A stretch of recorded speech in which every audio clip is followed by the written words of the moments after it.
এই উম্মতের জন্য তো সুবাদে আমি এক হাদিস আপনাদেরকে দেখাইতেছি। রসুল কি পাইলাম আর কি করতেছি। ওই রসুলের কারণে এই উম্মত জাহান্নামে যাবে, কিন্তু হাতকড়ি থাকবে না। এই উম্মত জাহান্নামে যাবে, পায়ে বেড়ি থাকবে না। এই উম্মত জাহান্নামে যাবে, গলায় শিকল থাকবে না। এই উম্মত জাহান্নামে যাবে, চেহারা কালো হবে না। অথচ জাহান্নামীদের চেহারা কালো হবে, এই উম্মতের চেহারা কালো হবে না। একজনের চেহারাও কালো হবে। ফেরেশতা জিজ্ঞেস করবে, আল্লাহ চেহারা তো ঝকঝকে, গলায় নাই শিকল, পায়ে নাই বেড়ি, হাতে নাই হাতকড়ি, এটা আবার কি পাঠায় দিলেন? আল্লাহ জবাব দিবে, আমার বন্ধুর উম্মত, খবর দাও। তো ফেরেশতা মালিক জিজ্ঞেস করবে, দারোগা হাতকড়ি নাই কেন? বলছে, যেই হাত উঁচুতে ব্যবহার হয় ওটা হাতে হাতকড়ি লাগে না। যেই পাও মসজিদের দিকে চলে ওই পায়ে বেড়ি লাগে না। যেই কপাল আমার কুদরতি পায়ে জীবনে একবারও আমাকে পাওয়ার জন্য ঠেকায়া দিছে, সেজদা করছে, ওই চেহারা কোনোদিন কালো হয় না, গলায় কোনোদিন চিকন লাগে না।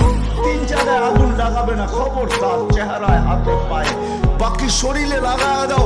আগুনকে যখন মালিক হুকুম দিবে ধরার জন্য, আল্লাহ আমাদেরকে শিখায় দিবে, স্মরণ করায় দিবে, আমরা কলেমা পড়তে থাকবো। আগুন আসবে আর যাবে, আসবে আর যাবে, দৌড়বে না। একবার, দুইবার, 3বার হবে।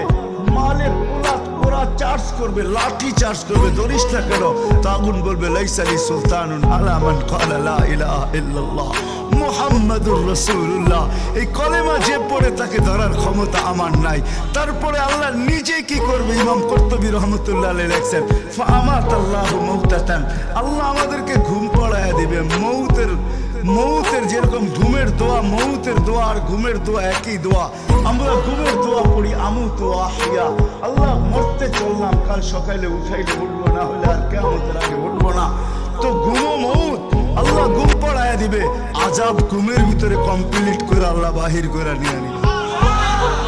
নবীর সুবাদে, নবীর সুবাদে, একটা পর্ব এরকম আসবে, জানি না নারায়ণগঞ্জের মানুষ বুঝবে কি বুঝবে না। একটা পর্ব এরকমও আসবে, নবীর সুবাদে একটা পর্ব এরকমও আসবে, নবীর সুবাদে এরকম একটা পর্ব আসবে।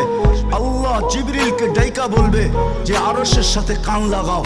তো দেখবে যে আরশের সাথে কান লাগা একটা ক্ষীণ আওয়াজ আসতেছে, যেইখানতে বলতেছে, হান্নান মান্নান আনকিযনি, ও হান্নান মান্নান আমাকে বাঁচানা। তো জিবরিল বলবে, বড় ক্ষীণ আওয়াজ, হান্নান মান্নান বলে বাঁচাইতে বলতেছে। বলছে, জিবরিল দৌড়ায় যাও, আমার বন্ধুর উম্মত আমাকে বাঁচানোর জন্য ডাকতেছে। জিবরিল যাবে দুজকের কাছে, মালিকের কাছে যাবে। মালিক লিস্টি দেখা বলবে, কেউ বাকি নাই, আখরাস তো সবাইকে বাহির করে দিছি। ফিরে আসবে, আবার শোনাবে, আবার যাবে, আবার ফিরত আসবে। তৃতীয়বার এসে আল্লাহ ঠিকানা বলে দিবে, যাও দুজকের ওই অথই তলদেশে যায় দেখো, কয়লার মতো কয়লা হইতে হইতে পোকার রূপ ধরে গেছে, উপরে পড়ে আছে, ওইখানে যে কান লাগাও। তো দুইজনে যে কান লাগাবে, তো দেখবে ওইখান থেকে ক্ষীণ আওয়াজ বাহির হইতেছে, ইয়া হান্নান ইয়া মান্নান আনকিযনি, ও হান্নান ও মান্নান আমাকে বাঁচানা। ওই আওয়াজ আল্লাহর আরশের সাথে এসে টক্কর মারবে, ওইখান থেকে উঠায় নিয়ে আসবে, বলবে, আমার বন্ধু উম্মত উঠায় নিয়ে আসবে। আমি ওয়াদা করছি আমার বন্ধুকে রাজি করে ছাড়বো। আমি ওয়াদা করছি লা ইউফসিহি ফি উম্মতিক, তার উম্মতের ব্যাপারে আমি কপালে ভাঁজ পড়তে দিব না। আমার কথা কিন্তু শেষ জায়গায় চলে আসছে। ওই রসুল, ওই নবী আমাদেরকে আল্লাহ দিয়েছেন, আমাদেরকে জান্নাতে নিয়ে যাওয়া।